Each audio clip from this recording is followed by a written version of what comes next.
sir. All right. What a beautiful Lord's Day. Y'all, we have a special guest. He's up here right now, by the way. Okay. It's not me. So It's not. No. Marcus Everheart. Of course, Marcus spoke Wednesday, and so when Willie and I were talking, Willie said, "You stole my speaker." I said, No. I said, Marcus has been on the list for 5 months or something like that. All right. But because my introduction would be 5 months old, Willie is going to introduce Marcus this morning. And it won't be as good as Russ's introduction, so, and I guess I did steal Marcus from Russ, so forgive me. As Russ mentioned, we had Marcus speak to our Outreach Wednesday gathering on this past week, and it was a message that was in some ways disturbing, but in some ways very much so inspiring. Marcus Everheart works with the Kairos prison ministry now. He does not come to that position from a place of not knowing what prison life is like. He has spent time in prison, he has been incarcerated, and he knows exactly what inside prison life is like, but more importantly, he knows about the transformational power of Jesus that can affect people who have gone through very difficult times in life.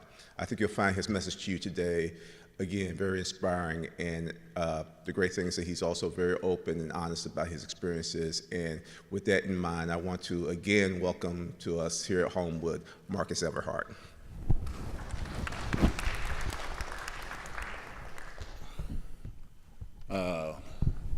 Good afternoon, right? I'm a lady. I got people fighting over me, you know. This ain't never happened, so, you know, this is brand new to me, you know. Yeah, okay, good morning. And the song, Victory, man, that's one of them old time Negro spiritual songs, understand, that I was brought up on, understand. I know that song. And I know I can't sing, but I sing that song, because I know that. And I'm gonna come from Psalm 23, division Psalm 23, and I'm gonna focus on verse 5, and it states, it say, "Thou preparest a table before me in the presence of my enemy. Thou anointest my head with oil, my cup runneth over." And, you know, I know beyond the shadow of doubt that everybody here has heard Psalm 23 numerous of times, so many times that you can't count them. And it's like John 3:16, you know, it's just one of those verses, you know, one of those Psalms of scripture that everybody teaches, everybody talks about. But do they actually understand what God is saying? And like I said, I've been to prison, and Psalm 23, verse 5, it's amazing to me, because it say that thou preparest a table before me in the presence of my enemy. And I always wondered, why would he prepare a table before me in the presence of my enemy? What's going on with this guy? You know, I'm a kind of person that I need to know. I just can't hear you say it and believe it. I can receive it, but once I receive it, I got to try to dissect it, because us men, we like to be in control. And we don't like a lot of surprises sometimes. So we like to be in control. So we, you know, and my mom, all her life, she prayed for me. I was 7 out of 8 kids. I was the last boy, and I was hard-headed. I want what I wanted, when I wanted, and I tried to get it. And I did it by all kind of means, whether right or wrong. And I didn't care if I hurt somebody or not. And it's amazing that I felt like that being brought up in the church. See, like I told them Wednesday, understand, when as a kid coming up, if you woke up on Sunday morning in my mama's house, you were going to church. It wasn't not debatable. You didn't have a choice. You know, I tell people sometimes I had a drug problem way before I was even able to walk. Because if I got up in the morning on Sunday morning and I decided to tell my mom and them I wasn't going to church, after they beat me half to death, my daddy would drag me to church. So, you know, because you in their house telling them what you gonna do. And me and my daddy, we know, God rest his soul, but he and I had a problem. I was just like him, and he wanted me to be different, and I wanted to be just like him. So we always bumped heads.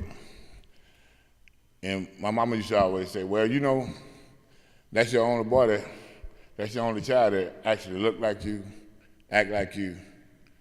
So, you know, you don't want to see you all over again, and you got to do something, because if you don't, he gonna be you. With that saying, I remember when I was in prison, and there was this certain pastor, when I got out in 2000, I served under him till about 3 years ago. But there was this certain pastor, and he used to come out, and every time he came out, you can tell he was there because it would be a crowd of people. And in prison, when you see a crowd of people, it was something going on. Most of it, 9 times out of 10, there wasn't something good going on when you see a crowd of people. So I used to watch this man, and I used to always wonder, you know, why would somebody spend time coming to a prison? To people that didn't care about really themselves, didn't care about nothing in life for real. You got, you know, and I used to always wonder, but I would never go up and talk to him myself. Because like I said, you can always tell when he was around because it was always a crowd. And I guess you say, well, what that got to do with it? It's the same thing as the scripture I just read. Thou prepares a table before me in the presence of my enemy. See, y'all looking at me as God preparing the table before me, but it was the reverse role. I was the enemy. God was preparing the table before someone else, and I was the enemy. And he anointed his head with oil.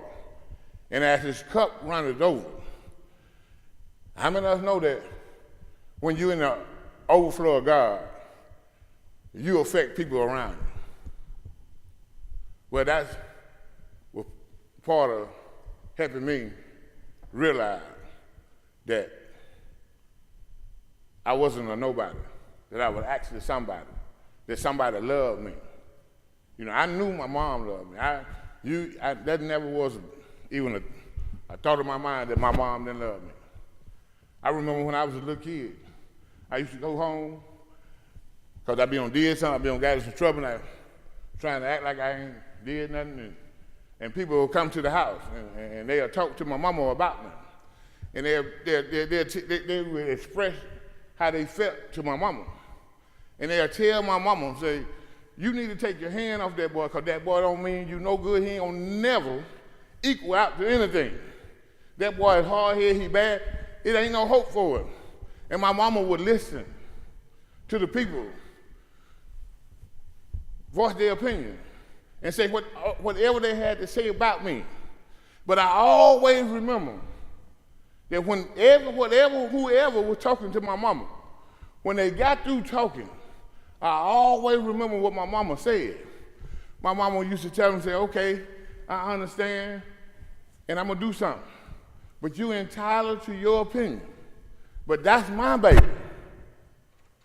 She would always say that I was her baby. And if you don't like it, it's okay. But that's my baby, and I'm gonna keep him in prayer. I'm going to keep the hand of God on his life. And see, you say, he ain't got enough sense to pray for himself right now. That's why I'm praying for him. And I thank God today that my mama prayed for me. And I love this scripture of prayer because, see, I was an enemy of God. I wasn't an enemy of the man that God had sent. I was an enemy of God because I was living contrary to before this man in my presence because I was an enemy to God. I messed around and I got a little too close because the anointing, the overflowing of the anointing, because the cup runneth over, I accidentally either stepped in it or it spread it my way. But you know something? Today, I don't even care how it happened. I'm just glad that it happened. See, because I was dead. I was living a life. I used to say stuff like, man, I don't even care about dying. And I don't care about dying now, because now that I know only way I can get eternal life is through death. So I don't care about dying, but it's in a beautiful way. You know, we always say we want to go to heaven, but I ain't heard nobody rush it. I ain't heard nobody that want to rush it. I want to go to heaven so much I want to kill myself. I ain't trying to do it. I'm trying to, God, whatever you got for me right here on earth, I'm okay with it. If it take you another 100 years, I'm fine with it. I had my church members laughing, understand I was doing a little talking. I said, well, you know, people, us Christians, we get sanctified sometimes. We get sanctimonious. You know, it's your only job, and you just, you know, barely meeting it, you know, meeting is meat. You want more, so you want a raise. So you pray to God for a raise. So you call your prayer partner and have your prayer partner pray with you for a raise. Your car is running barely, so now we need a new car. So we pray about a new car. And if it's God's will, we get a new car. So I told him, church family, I said, I know this is going to sound crazy to y'all, but I'm going to tell you anyway, I know how I'm going to die. And they looked at me like y'all looking at me now, crazy. Because they say everybody don't know about it, but I'm going to die of natural causes. I choose to die of natural causes. So I pray to God, I say, God, when it's time, let me go a natural cause. And I always, you know, I love to laugh and talk. I'm a jokester. This is how it's going to happen. I'm going to be probably about 95, maybe 96. I'm going to wake up one morning. My heart ain't going to be beating. My blood ain't going to be flowing. I'm going to get my cell phone up. I'm going to dial 911. I'm going to tell them it's a dead body at the house. They're going to ask me who. I'm going to say, as soon as I hang up, it's going to be me, because when I hang up, I'm going to rest. And that'll be it. Y'all can come get me. Yeah. But see, I mean, it's funny, but if you think about it, God said we can have our desire, what we desire, if we live for God. So, if you don't take nothing else from this, take this. That God has prepared a table before you in the presence of your enemy. And he anointed your head with oil, and your cup run over. Don't run your head away. Let him stay there so that anointing can spread. And once he get a taste of the overflow, I know, beyond the shadow of doubt, that he gonna love how he feels. All of a sudden, he ain't gonna be hating you no more. And he ain't even gonna know the reason. Because when God touched my heart, and I made the decision to give my life back to the Lord, I was on my way to be killed or to kill someone. Some of y'all have met this man. He's been over here a couple of times. His name's Joseph Carrion. At the time, we both was in prison. he was a he was a racist. He was a devil worshiper, and he had the drugs at the time we were gonna rob him. And Joseph was the kind of guy that you wasn't just gonna rob him. He was gonna fight to the end, and I was gonna fight to the end. But I had an advantage. I had 4 or 5 guys with me. But on my way to commit this crime, God touched me. And he changed me at that moment. And Pastor Brett said today, in the midst of our mess, Christ died for us. See, Christ can change us when he chooses. Our job is to answer the call. And after we answer the call, we got to live like Jesus. And living like Jesus ain't always easy. It ain't always easy. I'm like Pastor Brett. I don't pass that test every day. I wish I could stand before y'all and say, I pass that test every day. I don't pass that test every day.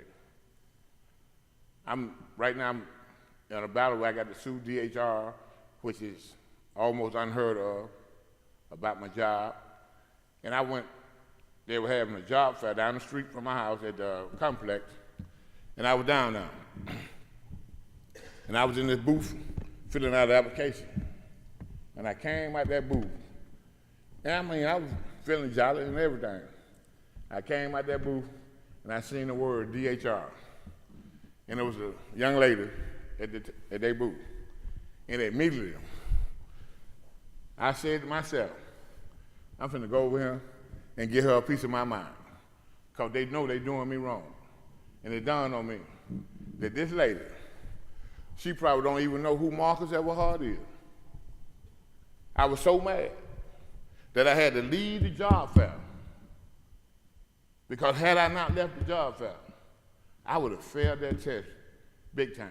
I would have been probably back in jail over something because the lady didn't even know who I was, and she worked with the company that I'm having a problem with.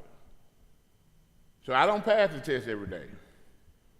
But when I do pass it, I feel good. And when I don't, I ask God to forgive me.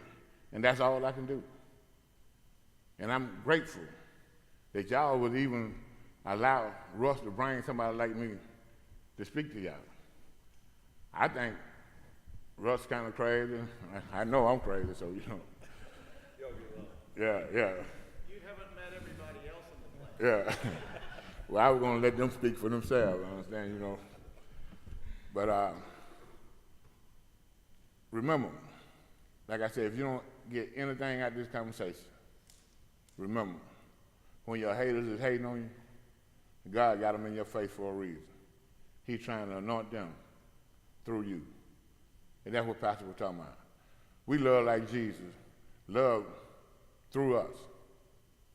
God loves other people through us. So we have to be willing to show love even when we don't want to. And that's it for me. You know, I don't know what. Thank y'all. Marcus, what's so interesting is Nathan Heisler had the same thing. He said the only way the Lord is going to reach somebody is through us. Thank you, sir. Amen.